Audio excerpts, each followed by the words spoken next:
Le Borough Market de Londres n'avait jamais été aussi vide. Ces allées désertes reflètent le marasme économique qui frappe le Royaume-Uni.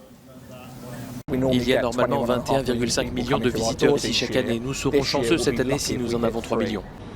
À cause de la pandémie de coronavirus, le PIB du Royaume a chuté de plus de 20% au deuxième trimestre. Une récession record selon l'Office national des statistiques.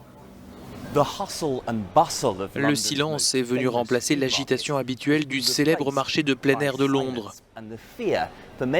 Beaucoup de petites entreprises craignent de faire faillite si la situation se poursuit. Phil Juma est vendeur de spécialités irakiennes et propose de la nourriture à prix réduit. Sans succès cette fois-ci. Pas de file d'attente, pas de clients. L'incertitude domine sur le marché. Ce qui est inquiétant, c'est la fin du programme de soutien au chômage. Cela va poser un vrai problème avec mon personnel. Ils reçoivent 80% de leur salaire chaque mois. Je n'ai même pas chiffré cela lorsque le programme va s'arrêter. À quelques centaines de mètres, dans ce dépôt de banque alimentaire, la demande a été multipliée par 8.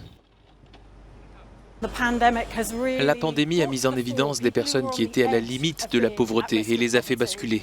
La pauvreté a frappé un large éventail de personnes. Je pense que cela met en évidence la rapidité avec laquelle les gens peuvent basculer.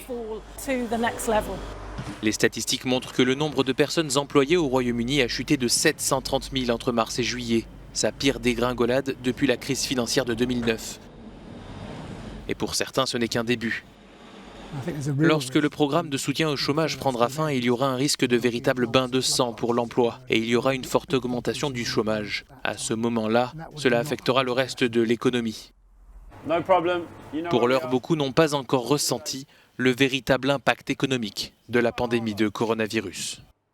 What did he have? Oh, here we go. Here we go.